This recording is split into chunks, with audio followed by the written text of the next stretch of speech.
क्यों भाइयों नौजवानों, तुम बताओ, बारिश से तुम क्या गल जाओगे क्या?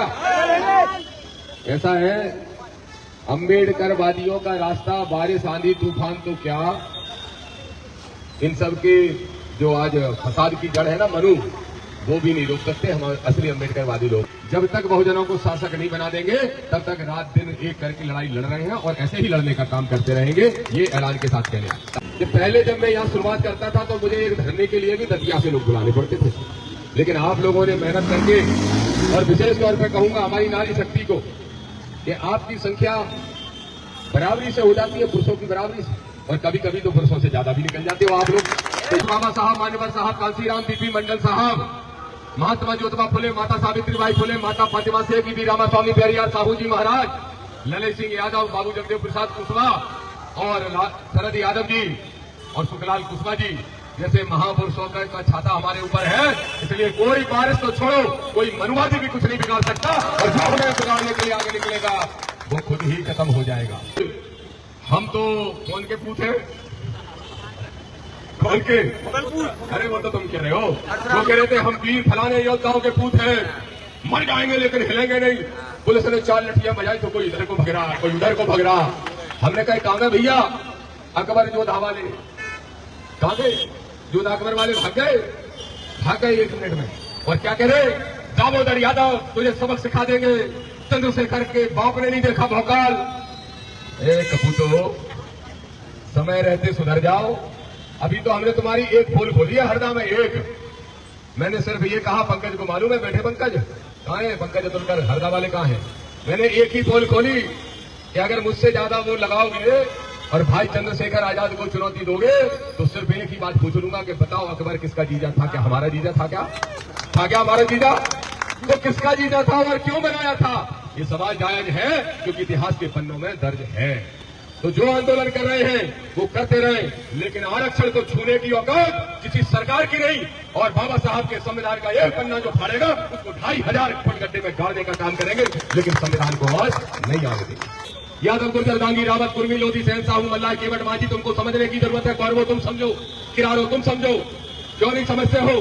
इस बात को समझो कि अगर पिछड़ा वर्ग को जो आरक्षण के नाम पर छोटी सी भीख भी मिल रही है तो वो किसी मनुवादी ने नहीं दी, किसी अकबर के पूत ने नहीं दी।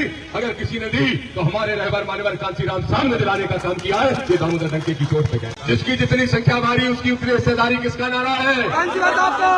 मेरे भाइयों, कांसीराम साहब के जाने के बाद ये लड़ाई कमजोर पड़ गई थी, लेकिन मुझे खुशी है, गर्व है, फक्र है हमारे भाई राष्ट्रीय अध्यक्ष चंद्रशेखर आजाद जी के ऊपर कि जो लड़ाई कांसीराम की अधूरी रह गई थी उसको अब चंद्रशेखर पूरा करने का काम कर रहे हैं। और मुझे गर्व है इस बात का।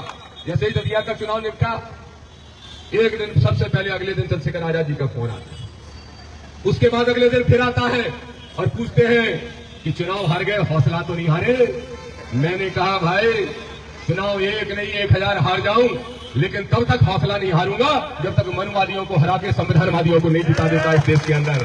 तो मैंने आ जाओ लखनऊ, एक नए अभियान की, नए संघर्ष की शुरुआत करना है। मैं गया लखनऊ और हम भाइयों ने वहां खड़े होकर संकल्प लिया कि मंडल कमीशन की जो सिफारिशें हैं, जो राय सिंह मौर्य साहब बता रहे थे कि 2 ही लागू हुई, इतने में से 40 सिफारिशें। बीपी मंडल साहब जो बिहार के मुख्यमंत्री रहे हैं, यादव जाति के थे, पिछड़े वर्ग के थे, इनको जब सरकार ने बनाया अध्यक्ष तो इन्होंने कहा ये 40 सिफारिशें लागू कर दो तो पिछड़ों को हित मिलेगा, नहीं तो न्याय नहीं मिलेगा। लेकिन इन बेईमान सरकारों ने कितने लागू किए? सिर्फ 2 लागू किए। तो हमारी मांग है, मोहन यादव जी सुन लो, बकाया की 38 सिफारिशें लागू कर दो, नहीं तो श्यामला हिल खाली कर दो, हम लोग उठा बैठेंगे। 4 पिछड़ा वर्ग के मुख्यमंत्री और 54% पिछड़ा वर्ग की संख्या वो आरक्षण दे रहे हैं 14। तो हमारी मांग है कि पिछड़ा वर्ग को मंडल कमीशन की सिफारिश के अनुसार 27% आरक्षण लागू कर दो, नहीं तो सड़कों पर पैर रखने के लिए जगह नहीं बचने देंगे। तो बेटी ने कहा, आइए दामोदर जी, मैंने सुना इंदौर में आए हो। बकरिया जी क्या बोले? चाय पी जाओ। हमने कहा या फालतू आफत मोल ले रहे, चलो मैं चला गया चाय पीने। मैंने कहा दुबे जी आप कौन हो? बोले एमपी के हेड। मैंने कहा नंबर 2 कौन है? बोले तिवारी जी। मैंने कहा नंबर 3 कौन है? बोले शुक्ला जी। मैंने कहा नंबर 4 कौन है? बोले एक ठाकुर साहब। हमने नंबर 5, नंबर 6, नंबर 12, 15 गिनना, हमने एक भी नहीं मिला। हीर गुजर वाला दिया काची ना भैया, ना जाता मिला, ना बाहर मिला, कोई नहीं मिला, कोई नहीं मिला, ध्यान रख लेना। फिर मैं बाहर निकला तो बाहर पंकज कहाँ चले गए थे? बाहर जब मैं निकला तो मैंने बाहर देखा कि जो रिसेप्शन होता है अमर सिंह भाई साहब, उस रिसेप्शन पे एक बैठा था तगड़ा सा ड्रेस लगा के। हमने भैया कौन बिरादरी के हो? बोले यादव है। मैंने कहा बढ़िया, चौकीदारी मिली? बोले नहीं चौकीदार नहीं, रिसेप्शन पे बैठा हूँ। तो हमने इसके पहले क्या थे? बोले पहले गेट पे खड़ा होता था, 2 महीने से रिसेप्शन पे बैठ गया। मैंने कहा बहुत प्रमोशन हो गया भाई। उसके बाद मैं गेट पे पहुंचा, गेट खोलने वाले दोनों खड़े थे, एक गेट खोल रहा था, एक और खड़ा था। मैंने कहा किस बिरादरी को? बोले आपके भिंड के ग्वालियरी के तो है। हमने कौन बिरादरी के? बोले पाल समाज के हैं, एक पाल और एक जाटव। ये गेट खोल रहा और एक यादव अहीर, उनका प्रमोशन हो गया। सब रिसेप्शन पर बैठ रहे हैं, लेकिन ड्रेस लगा के बैठ रहे हैं। और अंदर बैठे शुक्ला जी, मिश्रा जी, दुबे जी, छब्बे जी, त्रिवेदी जी, अरे बैठ रहे हैं जिनको बैठना है। हमारी लड़ाई जाति से नहीं है, अभी ध्यान रख लेना। तुम्हारा तुमको कोई पूछे तो कहना ना हमारा नेता जाति का विरोधी, ना व्यक्ति का विरोधी, ना धर्म का विरोधी, ना किसी ईश्वर का विरोधी। अगर विरोध है तो आडंबर पाखंड से और धर्म की दुकानें चला के हमारे हक को लूटने वालों से हमारा विरोध है। श्रीवास्तव की ध्यान रखना पड़े साहब, तुम भी ध्यान। कभी गई हो क्या उस पंडाल में? ये पंडाल असली है, क्योंकि इसमें जो महापुरुष लगे वो सब असली है और उसकी पंडाल में सब नकली है। चाहे पर्ची वाला बाबा धीरेन्द्र शास्त्री हो, चाहे बेलपत्र बाबा वाला सीहोर का मिश्रा हो, और एक नया बाबा बन गया आजकल, उसका टिकट कट गया, चाहे वो दतिया का नरोत्तम मिश्रा, डबरा का नरोत्तम मिश्रा हो। ये सारे बाबाओं की दुकान बंद कराएंगे। और हमारी मांग है मोहन यादव की सरकार से कि ये जितने भी ट्रस्ट हैं धर्म के नाम पे दुकानें चल रही हैं, इन सबको सरकारी संपत्ति घोषित करो। और क्यों घोषित करो मालूम? आज भी पिछड़ा वर्ग के 1 करोड़ लोग जाते हैं 1 साल में इनके पास। कितने? 1 करोड़। अब 1 करोड़ में दिखाना विधायक जी को पेज निकाल के दिखाओ। अब अगर 1 करोड़ में एक व्यक्ति ने 10-10 रुपए चढ़ा दिए तो कितने हो गए? अच्छा, कम से कम 500 चढ़ाने वाले भी जाते हैं 50 लाख, और 25 लाख जाते हैं जो 5-5 हजार भी चढ़ाते हैं। तो ये 100 करोड़ रुपए चढ़ाने के पैसे ले रहे हैं, और अयोध्या में चंपत लाल 200 करोड़ लेके चंपत हो जा रहे हैं। हमारे मुख्य अतिथि जी को आमंत्रित करने से पहले जोरदार नारों से उनका जोरदार नारे लगाए जाए। मंडल साहब अमर रहे, मंडल साहब अमर रहे, डॉक्टर बाबा साहब अम्बेडकर अमर रहे, माननीय साहब काशीराम जी अमर रहे, आजाद समाज पार्टी जिंदाबाद, आजाद समाज पार्टी जिंदाबाद, भाई चंद्रशेखर आजाद जी जिंदाबाद, भाई चंद्रशेखर आजाद जी जिंदाबाद, माननीय दामोदर यादव जी संघर्ष करो, माननीय दामोदर यादव जी संघर्ष करो, मंडल कमीशन लागू करो, दामोदर भैया संघर्ष करो, हम तुम्हारे साथ हैं। दामोदर भैया संघर्ष करो, हम तुम्हारे साथ हैं। समाज पार्टी जिंदाबाद, जिंदाबाद, जिंदाबाद। सम्मानीय साथियों, हमारे कुछ साथी केदार कौरव जी और सब साथी जो यहाँ खड़े हैं, अभी भी खड़े हैं, रुद्र भी खड़े हैं, सौरभ भी खड़े हैं और सब साथी खड़े हैं, सरदार जी भी आ गए। ये सब इशारा कर रहे हैं कि बोले बारिश आने वाली। ठाकुर दास पाल साहब खड़े हैं। तो ये बताओ माता बहनों, बारिश आ जाएगी तो छोड़ के तो नहीं चली जाओगे? जवाब दो, नहीं जाओगे ना? क्यों भाइयों नौजवानों, तुम बताओ, बारिश से तुम क्या गल जाओगे क्या? ऐसा है, अम्बेडकर वादियों का रास्ता बारिश आंधी तूफान तो क्या, इन सब के जो आज फसाद की जड़ है ना मनु, वो भी नहीं रोक सकते। हम असली अम्बेडकर वादी लोग हैं। इसलिए बारिश फारिश की चिंता तो करना नहीं, और न पुलिस की चिंता करना, न मुख्यमंत्री की चिंता करना। हम तो व्यवस्था परिवर्तन करने निकले हैं, और जब तक व्यवस्था परिवर्तन नहीं कर देंगे, जब तक बहुजनों को शासक नहीं बना देंगे, तब तक रात दिन एक करके लड़ाई लड़ रहे हैं और ऐसे ही लड़ने का काम करते रहेंगे। ये ऐलान के साथ कहने, तालियां बजाने में शर्म आती का। हमें बार बार लग रहा है कि हम भोपाल में धरना दे रहे हैं। इतनी बड़ी संख्या में बैठे हो, फिर भी सोचते हो बजाएं कि नहीं बजाएं। और यही अगर दतिया, भिंड, मुरैना, ग्वालियर वहां बैठे होते तो वहां तो 100 ही आदमी बहुत इतना हल्ला मचा देते कि प्रशासन को पसीना छूट जाता है। तुम लोगों की मांगे इसीलिए नहीं मनती। ऐसे बैठते रहते हो, सोचते रहते हो, लड़ना नहीं सीखोगे तब तक कैसे काम चलेगा? तो आक्रामक तरीके से लड़ना सीखो। आज के इस धरना प्रदर्शन में इस कार्यक्रम की अध्यक्षता कर रहे आजाद समाज पार्टी के प्रदेश के अध्यक्ष सम्मानीय इंजीनियर सत्येंद्र विद्रोही जी, युवा के प्रदेश के पूर्व अध्यक्ष और पार्षद निर्दलीय अनिल गुर्जर साहब, मुझे आडंबर पाखंड के खिलाफ लड़ने की नसीहत ही नहीं बल्कि मार्गदर्शन भी देने वाले चंदला के पूर्व विधायक सम्मानीय आरडी प्रजापति साहब, हमारे नौजवान नेता जो बाबा साहब की स्टेच्यू के लिए लगातार संघर्ष करते रहे और प्रदेश में महासचिव हैं एडवोकेट राय सिंह बौद्ध साहब, मेरे छोटे भाई हैं केशव यादव जी, लेकिन पार्टी में प्रदेश उपाध्यक्ष हैं, जो भी बोल रहे थे जिनके बाल थोड़े कम हैं यहाँ, और यहाँ बैठे पार्टी के एक एक साथी, एक एक नेता, हमारे भोपाल की जो टीम है और आसपास की टीम है, आप सब साथियों को मैं इसके लिए धन्यवाद देता हूं कि पहले जब मैं यहां शुरुआत करता था तो मुझे एक धरने के लिए भी दतिया से लोग बुलाने पड़ते थे, लेकिन आप लोगों ने मेहनत करके, और विशेष तौर पर कहूंगा हमारी नारी शक्ति को, कि आपकी संख्या बराबरी से हो जाती है, पुरुषों की बराबरी से, और कभी कभी तो पुरुषों से ज्यादा भी निकल जाते हो आप लोग। तो ये आजाद समाज पार्टी की जो महिला टीम है उसको मैं बधाई देता हूं, और मैं ये कहूंगा,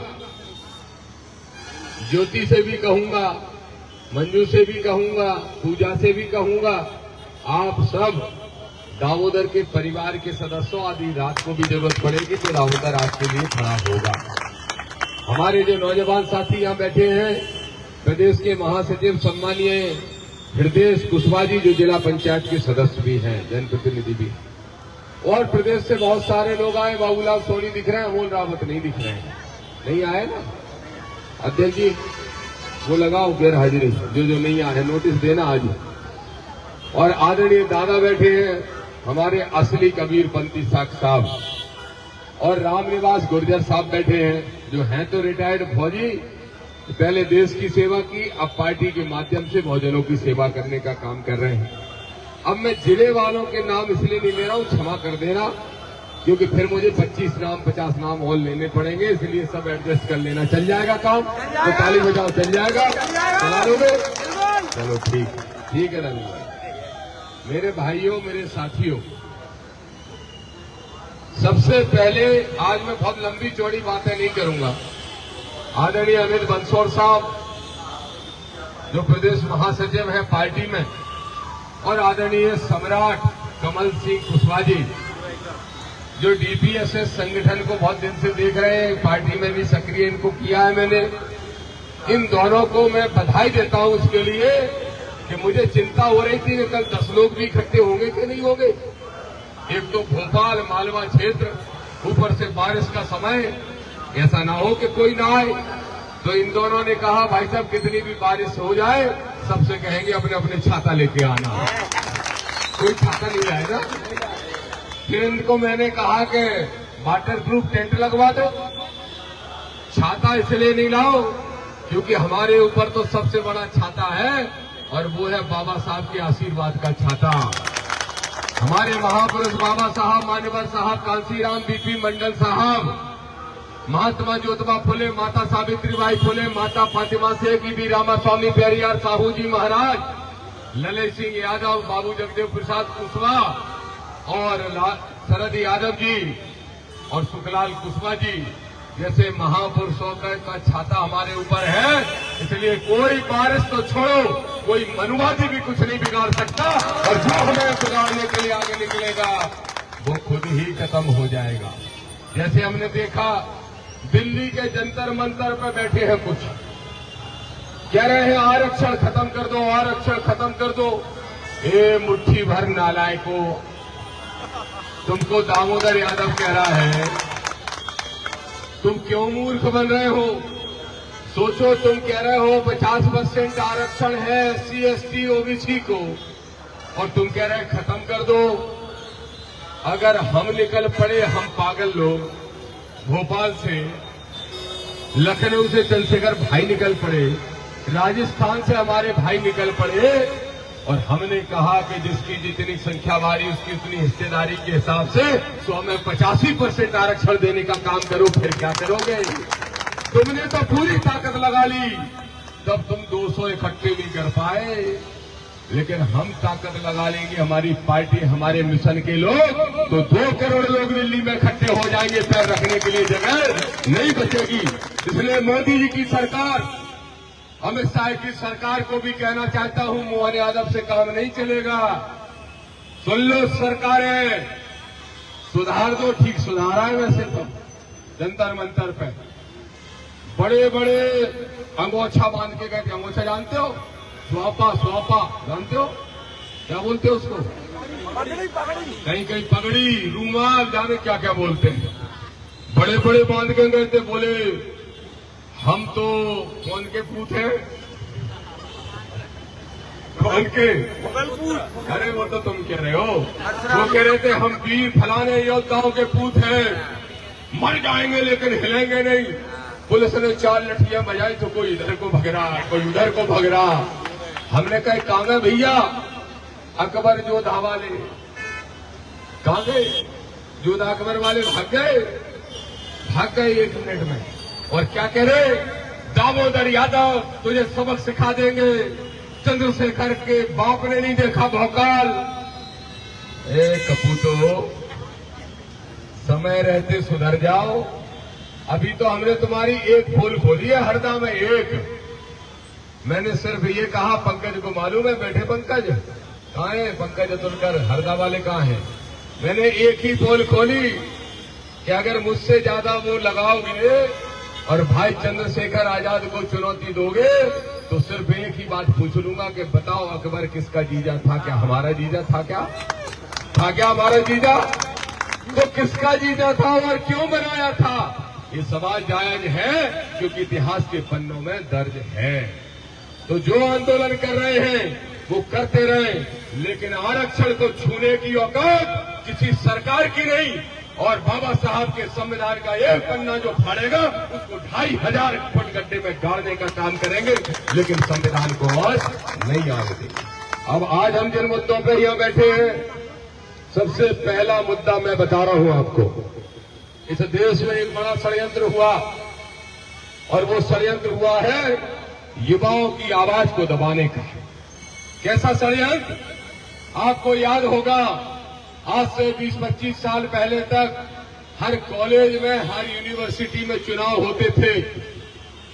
गांव का, गरीब का, किसान का, मजदूर का, छोटे कर्मचारी का बच्चा भी अगर राजनीति लायक करने लायक है तो वो कॉलेज में अध्यक्ष का चुनाव लड़ता था और अध्यक्ष बन जाता था और जिले स्तर का नेता बन जाता था। लेकिन इन सरकारों ने बेईमानी की ताकि गांव, गरीब किसान, गरीब बच्चे कभी राजनीति में ऊपर नहीं आ सके, नेता का बेटा नेता बने और बीजेपी कांग्रेस की बादशाहत चलती रहे। इसलिए इन्होंने छात्र संघ के चुनाव बंद कराए हैं। दामोदर यादव कह रहा है, मोहन यादव जी सुन लो और पहुंचा देना, सीआईडी वाले जो खड़े हैं, इंटेलिजेंस वाले, खबर पहुंचा देना। या तो प्रत्यक्ष प्रणाली से चुनाव तुरंत करा दो, 5 तारीख तक का समय दे रहा हूं। 5 तारीख के पहले मध्य प्रदेश की सरकार अपना रुख स्पष्ट कर दे और कहे कि हर कॉलेज, यूनिवर्सिटी में प्रत्यक्ष प्रणाली से चुनाव होंगे, और नहीं तो दामोदर यादव 7 तारीख से भोपाल में अनिश्चितकालीन धरने के लिए बैठ जाएगा, लेकिन युवाओं के साथ शोषण नहीं होने देगा। ये दामोदर की चुनौती। छात्र संघ के चुनाव तत्काल घोषित करो। और प्रत्यक्ष प्रणाली का मतलब क्या है कि एक एक बच्चा जो स्कूल कॉलेज में पढ़ता है, जो यूनिवर्सिटी में पढ़ता है, वो सीधा अपना नेता चुनने का काम करे। पहली मांग तो यह हो गई। दूसरी मांग, आज हम बीपी मंडल साहब की जयंती मना रहे हैं। देखो कितनी खूबसूरत बात है इस देश के अंदर। मेरे पिछड़े वर्ग के लोगों समझो, यादव, गुर्जर, गांगी, रावत, कुर्मी, लोधी, सेन, साहू, मल्लाह, केवट, माझी, तुमको समझने की जरूरत है। कौरवो तुम समझो, किरारो तुम समझो। क्यों नहीं समझते हो? इस बात को समझो कि अगर पिछड़ा वर्ग को जो आरक्षण के नाम पर छोटी सी भीख भी मिल रही है, तो वो किसी मनुवादी ने नहीं दी, किसी अकबर के पूत ने नहीं दी। अगर किसी ने दी तो हमारे रहबर मानवर कांसीराम साहब ने दिलाने का काम किया है। ये दामोदर डंके की चोट पे गया। ये किसका नारा था कि मंडल कमीशन लागू करो वरना कुर्सी खाली करो? किसका नारा है बताओ केदार गौरव? कांसीराम साहब का। जिसकी जितनी संख्या भारी उसकी उतनी हिस्सेदारी किसका नारा है? कांसीराम साहब का। मेरे भाइयों, कांसीराम साहब के जाने के बाद ये लड़ाई कमजोर पड़ गई थी, लेकिन मुझे खुशी है, गर्व है, फक्र है हमारे भाई राष्ट्रीय अध्यक्ष चंद्रशेखर आजाद जी के ऊपर कि जो लड़ाई कांसीराम की अधूरी रह गई थी उसको अब चंद्रशेखर पूरा करने का काम कर रहे हैं। और मुझे गर्व है इस बात का। जैसे ही दतिया का चुनाव निपटा, एक दिन सबसे पहले अगले दिन चंद्रशेखर आजाद जी का फोन आता है। उसके बाद अगले दिन फिर आता है और पूछते हैं कि चुनाव हार गए, हौसला तो नहीं हारे? मैंने कहा भाई चुनाव एक नहीं 1000 हार जाऊं, लेकिन तब तक हौसला नहीं हारूंगा जब तक मनुवादियों को हरा के संविधानवादियों को नहीं जिता देता इस देश के अंदर। तो बोले आ जाओ लखनऊ, एक नए अभियान की नए संघर्ष की शुरुआत करना है। मैं गया लखनऊ और हम भाइयों ने वहां खड़े होकर संकल्प लिया कि मंडल कमीशन की जो सिफारिशें हैं, जो राय सिंह बौद्ध साहब बता रहे थे कि 2 ही लागू हुई, इतने में से 40 सिफारिशें बीपी मंडल साहब जो बिहार के मुख्यमंत्री रहे हैं, यादव जाति के थे, पिछड़े वर्ग के थे, इनको जब सरकार ने बनाया अध्यक्ष तो इन्होंने कहा ये 40 सिफारिशें लागू कर दो तो पिछड़ों को हित मिलेगा, नहीं तो न्याय नहीं मिलेगा। लेकिन इन बेईमान सरकारों ने कितने लागू किए? सिर्फ 2 लागू किए।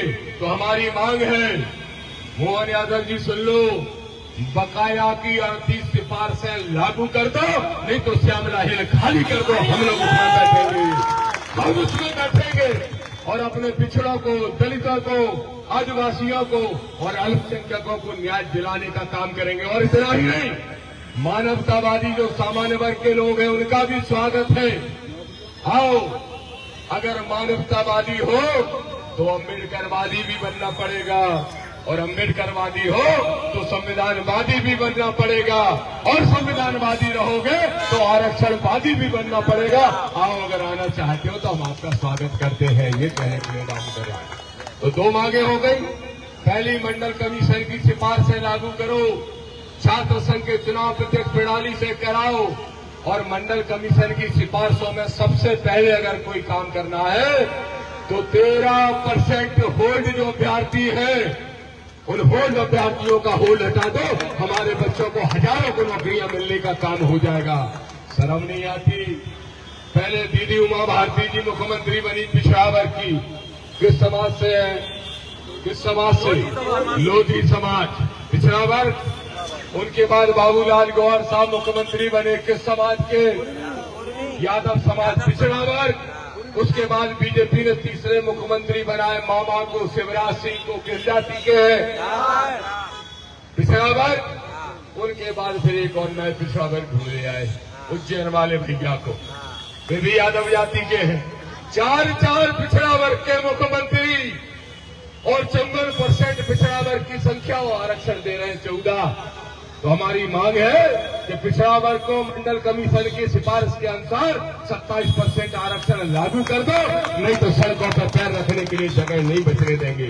तीसरी मांग सुन लो भाई बहनों, जरा सोचो। आप सोचना, अपने बच्चों को पढ़ाती हो पेट काट के, अपना पढ़ाती हो, नौकरियां मिल पाती है? क्यों नहीं मिलती? ठीक कहा कि सबने। एक तो ये क्या आउटसोर्स सरकारी नौकरी खत्म कर रहे हैं। और क्यों कर रहे हैं? बोले सरकारी नौकरी खत्म कर दो, ना रहेगा बांस, ना बजेगी बांसुरी। और जब सरकारी नौकरियां खत्म हो जाएंगी तो फिर आरक्षण ही नहीं लेना पड़ेगा, क्योंकि बाबा साहब ने जो संविधान बनाया सरकारों को मजबूर कर दिया कि अगर सरकारी नौकरी 100 लगेगी तो 50 तो इनके पिताजी को भी देनी पड़ेगी, हम लोगों को, तो मजबूर कर दिया। तो ये क्या कर रहे हैं? प्राइवेट सेक्टर में तुमको, हमको, हमारे बच्चों को जगह नहीं दे रहे। तो दामोदर यादव हो, सत्येंद्र विद्रोही हो, अनिल गुर्जर हो, आरडी प्रजापति हो, राय सिंह बौद्ध हो, या हृदय कुशवाहा या हमारा कोई भी साथी हो, हम जो लड़ाई लड़ रहे हैं, ये अमित बंस और कमल कुशवाहा जब आपको बुलाते हैं, ये भोपाल के नौजवान जो हमारे बैठे हैं राजनीति चिंता नहीं करते, जब आवाज लगाए तो आ जाना। ये अपने लिए नहीं लड़ रहे, तुम्हारे बच्चों को नौकरियां दिलाने के लिए लड़ रहा है, इसलिए इस बात को ध्यान रखो। तो तीसरी हमारी मांग है कि जितने भी निजी क्षेत्र है, प्राइवेट सेक्टर है, चाहे एयरटेल का ऑफिस, चाहे कोई पेट्रोल की कंपनी का ऑफिस, चाहे कोई भी बड़े बड़े सेक्टर, चाहे रिलायंस का ऑफिस, क्यों अमर सिंह भाई साहब, सब में बोलो हमें आरक्षण मिलना चाहिए कि नहीं मिलना चाहिए? एक किस्सा सुनाता हूं, सुनिए आप तीनों नेता सुनो। रिलायंस कंपनी में गया मैं, वकील साहब, इंदौर। मैंने कहा, जो दुबे जी थे वहां पे, जो हेड थे मध्य प्रदेश के, दुबे जी ने कहा आइए दामोदर जी, मैंने सुना इंदौर में आए हो। बकरिया जी क्या बोले, चाय पी जाओ। हमने कहा या फालतू आफत मोल ले रहे, चलो मैं चला गया चाय पीने। मैंने कहा दुबे जी आप कौन हो? बोले एमपी के हेड। मैंने कहा नंबर 2 कौन है? बोले तिवारी जी। मैंने कहा नंबर 3 कौन है? बोले शुक्ला जी। मैंने कहा नंबर 4 कौन है? बोले एक ठाकुर साहब। हमने नंबर 5, नंबर 6, नंबर 12, 15 गिनना है हमने, एक भी नहीं मिला। हीर गुजर वाला दिया काची ना भैया, ना जाटा मिला, ना बाहर मिला, कोई नहीं मिला, कोई नहीं मिला, ध्यान रख लेना। फिर मैं बाहर निकला तो बाहर पंकज कहाँ चले गए थे? बाहर जब मैं निकला तो मैंने बाहर देखा कि जो रिसेप्शन होता है अमर सिंह भाई साहब, उस रिसेप्शन पे एक बैठा था तगड़ा सा ड्रेस लगा के। हमने भैया कौन बिरादरी के हो? बोले यादव है। मैंने कहा बढ़िया, चौकीदारी मिली? बोले नहीं चौकीदार नहीं, रिसेप्शन पे बैठा हूं। तो हमने इसके पहले क्या थे? बोले पहले गेट पे खड़ा होता था, 2 महीने से रिसेप्शन पे बैठ गया। मैंने कहा बहुत प्रमोशन हो गया भाई। उसके बाद मैं गेट पे पहुंचा, गेट खोलने वाले 2 खड़े थे, एक गेट खोल रहा था, एक और खड़ा था। मैंने कहा किस बिरादरी को? बोले आपके भिंड के ग्वालियर के तो है। हमने कौन बिरादरी के? बोले पाल समाज के हैं, एक पाल और एक जाटव। ये गेट खोल रहा है और एक यादव अहीर, उनका प्रमोशन हो गया, सब रिसेप्शन पर बैठ रहे हैं, लेकिन ड्रेस लगा के बैठ रहे हैं। और अंदर बैठे शुक्ला जी, मिश्रा जी, दुबे जी, छब्बे जी, त्रिवेदी जी, अरे बैठे हैं जिनको बैठना है। हमारी लड़ाई जाति से नहीं है, अभी ध्यान रख लेना। तुम्हारा तुमको कोई पूछे तो कहना ना हमारा नेता जाति का विरोधी, ना व्यक्ति का विरोधी, ना धर्म का विरोधी, ना किसी ईश्वर का विरोधी। अगर विरोध है तो आडंबर पाखंड से और धर्म की दुकानें चला के हमारे हक को लूटने वालों से हमारा विरोध है। श्रीवास्तव जी ध्यान रखना, करे साहब, वाले तुम भी ध्यान रखना, रहे सेन वाले ये ध्यान रखना, विजय तुम भी ध्यान रखना। आप घूमते रहो, घूम हमें सब मालूम है, लेकिन आराम से ध्यान रखना। तो मेरे भाइयों, हमारी लड़ाई किस बात की है कि जब तक निजी संस्थानों में, क्यों भाई जिलाध्यक्ष सागर वाले बताओ, हमारे जब तक निजी संस्थानों में आरक्षण नहीं देंगे तो हमारे बच्चों को नौकरियां मिलेंगी क्या? और नौकरी चौकीदार की नहीं चाहिए। जोन कुर्सी पे दुबे जी बैठे, बाप पे बैठे हैं, मोड़ी मोड़ा बैठे के नहीं बैठे? बोलो ये चाहते हो कि नहीं चाहते हो? माता बहनों चाहती हो? ये लड़ाई लड़ रहे हैं हम लोग, इसलिए काम छोड़ के आ जाया करो। अगर 4 दिन पहले कार्यक्रम तय हो जाए तो मोहल्ले में घूम लिया करो और कहो कि वो लड़के जो पागल होकर दीवाने होकर लड़ रहे हैं उनका साथ देने का काम करना है। तो पहली मांग छात्र संघ के चुनाव कराओ, तत्काल कराओ, प्रत्यक्ष प्रणाली से कराओ। दूसरी मांग मंडल कमीशन की सिफारिश से पूरी लागू करो और सबसे पहले ओबीसी का आरक्षण 27% देते हुए 13% हो लगाओ। तीसरी मांग कि निजी संस्थानों में, प्राइवेट सेक्टर में हमें रिजर्वेशन देने का काम करो। और चौथी मांग सुन लो, चौथी मांग क्या है? पिछड़े वर्ग के लोगों, सरपंच तो बन जाते हैं, विधायक सांसद नहीं बन पाते क्योंकि सीटें ही आरक्षित नहीं है क्या? आप तो पिछड़े वर्ग के इतने बड़े नेता हो, बताओ विधायक जी, है कोई सीटें आरक्षित? सरपंच, जनपद, जिला पंचायत, नगर पालिका, क्यों धर्मेंद्र भाई बन जाएंगे? इससे ऊपर निकल पाते हैं? क्यों नहीं निकल पाते? बाबा साहब से नफरत करते थे ये पिछड़े वर्ग के लोग, बोलते थे हम तो ठाकुर हैं, अब बने रहो ठाकुर। अरे तुम ठाकुर नहीं, तुम असली सूरवीर हो अगर संविधान से प्यार कर लो तो, और नहीं करोगे तो नकली हो। तो इसलिए मैं तुमसे कहने के लिए आया हूं कि राजनीतिक आरक्षण भी पिछड़ा वर्ग को मिले, जैसे हमारे एससी के भाई बहनों को, जैसे हमारे एसटी के भाई बहनों के लिए सीटें आरक्षित हैं, वैसे ही सीटें पिछड़ा वर्ग के लिए भी आरक्षित हो। ये लड़ाई भी दामोदर यादव लड़ेगा और भाई चंद्रशेखर आजाद लड़ेंगे, ये कहने के लिए आए। मेरे भाई बहनों, मेरे पिछड़े वर्ग के लोगों, सोचो, पहले लड़ाई तुम्हारी एक यादव के बेटे ने लड़ी, चंद्रशेखर आजाद के पहले कांसीराम साहब ने लड़ी, और कांसीराम साहब के पहले बाबा साहब ने लड़ी। और बाबा साहब जिनको अपना गुरु मानते थे, वो महात्मा ज्योतिबा फुले भी पिछड़ा वर्ग के थे। तो ये पिछड़े और दलितों की मिलकर लड़ाई है।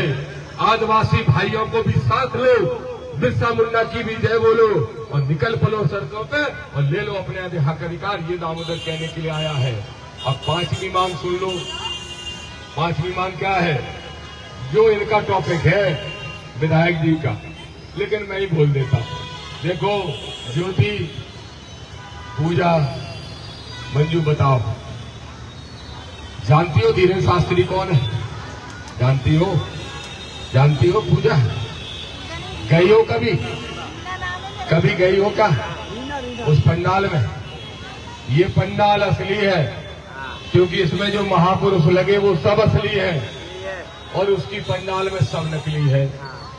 चाहे पर्ची वाला बाबा धीरेन्द्र शास्त्री हो, चाहे बेलपत्र बाबा वाला सीहोर का मिश्रा हो, और एक नया बाबा बन गया आजकल, उसका टिकट कट गया, चाहे वो दतिया का नरोत्तम मिश्रा, डबरा का नरोत्तम मिश्रा हो।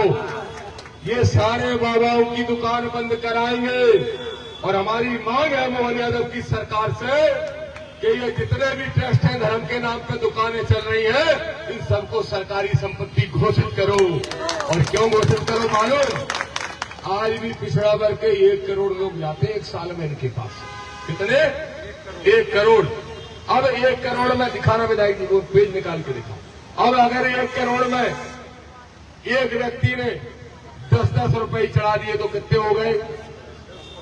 अच्छा, कम से कम 500 चढ़ाने वाले भी जाते हैं 50 लाख, और 25 लाख जाते हैं जो 5-5 हजार भी चढ़ाते हैं। तो ये 100 करोड़ रुपए चढ़ावे के पैसे ले रहे हैं, और अयोध्या में चंपत लाल 200 करोड़ लेके चंपत हो जा रहे हैं। फिर काहे के लिए चढ़ा रहे हो मेरे भाइयों, जरा जवाब दोगे? ये देखो, ये आरडी प्रजापति साहब ले आए, जिस धीरेन्द्र शास्त्री के पास आज से 5 साल पहले खाने के लाले पड़े थे, आज सैकड़ों एकड़ जमीन का मालिक है ये धीरेन्द्र शास्त्री, सैकड़ों, हजारों एकड़। ये देखो मैं लेके आया हूं, ये पूरा रिकॉर्ड है। इनके पिताजी ने रखी जमीन, कहां से आया इनके पास?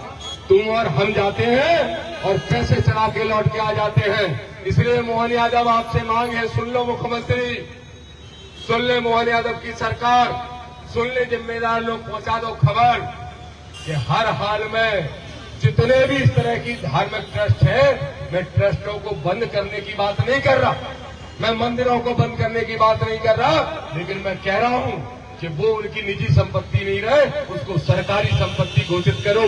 तो हमारे लोग अगर पैसा भी चढ़ाए तो वो जनता के पक्ष में खर्च होना चाहिए, जनता के हित में खर्च होना चाहिए। ये जिंदाबाद, जिंदाबाद, जिंदाबाद। 1000 करोड़ रुपया मध्य प्रदेश में ऐसे धार्मिक ट्रस्टों में चढ़ाया जाता है चढ़ावे के रूप में।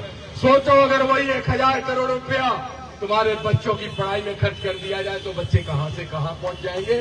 तो दामोदर की बात सही है कि गलत है? बताओ, सही है? सब सहमत है इसमें? एक आध मांग छूट गई क्या? मांग बताओ, ज्ञापन दो कहाँ है? कॉपी दो ज्ञापन। कुशवाहा जी, नीचों वाले कुशवाहा जी नीचे जोड़ रहा है, कहाँ लग रहे? ये जंतर मंतर वाले वे कहीं लग रहे। वे कह रहे थे हमारी मुझसे भी चंद्रशेखर जैसी है। मैंने कहा पहले कमल कुशवाहा से कंपटीशन कर लो, कहाँ तुम चंद्रशेखर तक पहुंच रहे हो। तो ये सारे विषय हैं। एक और मुद्दा था, मुझे ऐसा लग रहा था कि मैं भूल गया, लेकिन नहीं भूला, कोई मुद्दा नहीं भूला, सारे मुद्दे हो गए। प्रमोशन में रिजर्वेशन, एक बात और सुन लो, ये भूल गए। प्रमोशन में रिजर्वेशन पिछड़े, दलित और आदिवासी सबको क्यों मिलना चाहिए? इसलिए मिलना चाहिए कि अगर हमारे वर्ग के लोग कभी नौकरी में भी पहुंच जाते हैं तो ऊपर बैठे मिश्रा जी, शुक्ला जी, दुबे जी, ठाकुर साहब सीआर खराब करके उनका प्रमोशन नहीं होने देते। इसलिए जरूरी है कि SC, ST, OBC तीनों को प्रमोशन में भी रिजर्वेशन मिले। अब मैं 2 बातें और कह के अपनी बात समाप्त करूंगा। फिर हम लोग चलेंगे मुख्यमंत्री को ज्ञापन देने। चलोगे सब लोग? हाथ उठा के बताओ, चलोगे? जोर से बताओ, चलोगे? पीछे खड़े हो नहीं जाओगे? संतोष जी जाओगे कि नहीं? चलोगे सब लोग? तो भाई मेरी बात सुनो, दतिया का अभी बैठे रहो, देखिए पैरों में दर्द होना वो घूंटन में, तो खड़े रहो, बुढ़ापा आ गया। अब सुनो एक बात और सुनो मेरे भाई, अब दतिया की चुनाव की चर्चा कर ले 2 मिनट। सुनो, मान्यवर कांसी राम साहब कहते थे, क्या कहते थे? एक नागनाथ है तो दूसरा सापनाथ है, बीजेपी कांग्रेस तुम्हारे लिए दोनों जहरीले हैं। वही हुआ जब दतिया का चुनाव में लड़ने गया तो बीजेपी और कांग्रेस दोनों कह रही थी हम दामोदर को हरा के मानेंगे, चंद्रशेखर आजाद की पार्टी का खाता नहीं खोलने देंगे। चंद्रशेखर भाई ने पूछा क्या स्थिति रहेगी? मैंने कहा चिंता मत करो भाई, अगर जो है अलग अलग तीनों ने कुश्ती लड़ी तो अपन जरूर जीतेंगे। तो बोले तीनों अलग लगे तो लड़ेंगे। मैंने कहा भूल गए कांसीराम साहब की बात, जब अम्बेडकरवादी मूवमेंट मजबूत होगा तो दोनों दल एक होकर उसको रोकने की कोशिश करते हैं। दतिया में भी वही हुआ, कांग्रेस का वो झूठा राजा, क्या नाम उसका, गूंगा, वो घनश्याम सिंह, और जो गृह मंत्री हुआ करता था नरोत्तम मिश्रा, जो गलत कारनामों के लिए जाना जाता था, दोनों एक हो गए और दामोदर को हराने का काम दोनों ने मिलकर करने का काम किया। लेकिन दामोदर भी कह रहा है हम हारे सो हारे, लेकिन चिंता नहीं करो आगे की लाइन नहीं बोले। हार गए सो हार गए, आगे की लाइन थोड़ी खतरनाक है, महिलाएं बैठी नहीं बोल रहे, लेकिन एक लाइन जरूर है, हारे हैं चुनाव लेकिन हौसला नहीं हारे। आज हम उस स्थिति में तो आ गए, आज हम उस स्थिति में तो आ गए मेरे भाई बहनों।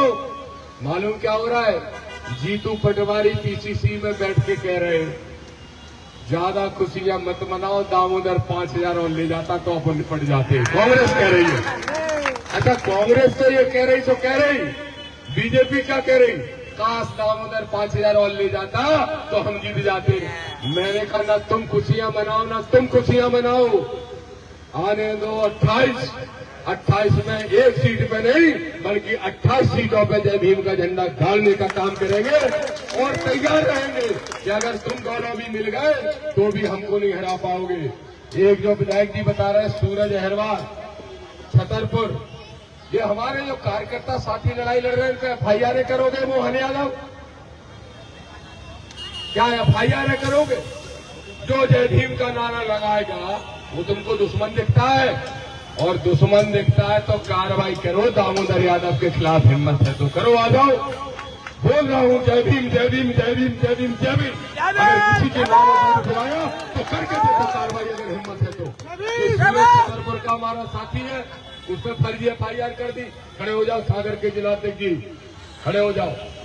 चंद्रशेखर गुरट्ठा जनपद सदस्य और पार्टी के जिलाध्यक्ष भी है, पार्टी के जिलाध्यक्ष सागर से आए हैं, इन पे कार्रवाई कर दी एसपी ने।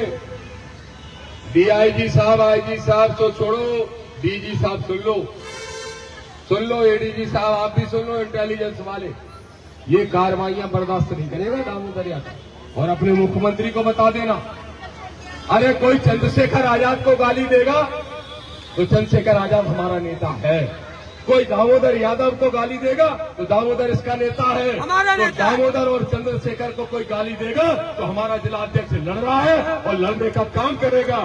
3 बार घेरने का काम किया और हमारे अध्यक्ष की FIR नहीं ले रहा। क्या नाम है SP का? वहां अनुराग, कौन सा नाम है? सुजारिया। सुन लो ध्यान से, हमारे जिलाध्यक्ष की गाड़ी तोड़ी गई है। इंटेलिजेंस वाले सुन लो, खबर कर दो अपने SP को। और SP क्या कह रहे? करनी मां को गाली देते हो, नेता बन रहे हो, बनेंगे नेता। किसी के बाप में दम हो तो रोक के देख लेना, हमारे माई बाप बाबा साहब ने ताकत दी है कि हम नेता बनने निकले और नेता बनेंगे, कोई नहीं रोक पाएगा। तो हमारी मांग है, हमारे साथियों की FIR को तुरंत जांच करके खत्म करने का काम किया है। जांच की जरूरत नहीं है, अधिकारी खुद जानते हैं कि फर्जी FIR की गई है, तुरंत खत्म करने का काम करें। और नहीं किया तो दामोदर यादव आएगा, हजारों नहीं हजारों की संख्या में लोग सड़कों पे उतरेंगे। सागर के कलेक्टर एसपी भी सुन लो और छतरपुर के कलेक्टर एसपी भी सुन लो। बंद करो धीरेन्द्र शास्त्री की गुलामी, बंद करो, सुधर जाओ, नहीं तो हमें तुमको सुधारना आता है, ये दामोदर यादव कहने के लिए आया है। तो बोले सदोगे इन दोनों विभाग की लड़ाई लड़ने के लिए चलेगा, कौन कौन चलेगा?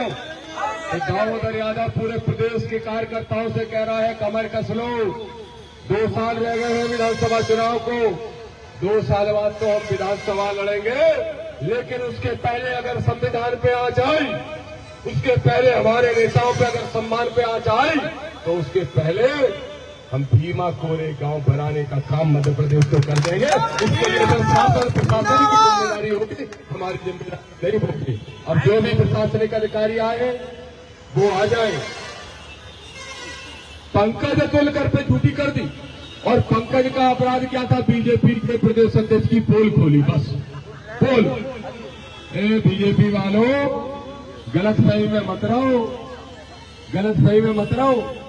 अरे तुम्हारी सरकार है तो ध्यान रखो, वो सरकार हमारे बाबा साहब अम्बेडकर के संविधान से चलती है, तुम्हारे मनु विधान से न चली है न चलने देंगे।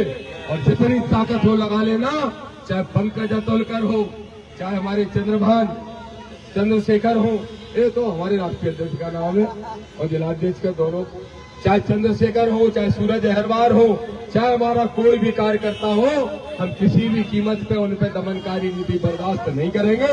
इसलिए सुधर जाओ और तत्काल कार्रवाई कर दो, नहीं तो फिर 10,000 लोगों को लेके इकट्ठा ही आऊंगा। बहुत बहुत धन्यवाद। जय हिंद, जय भारत, जय संविधान। और अधिकारी जो जिम्मेदार है आ जाए।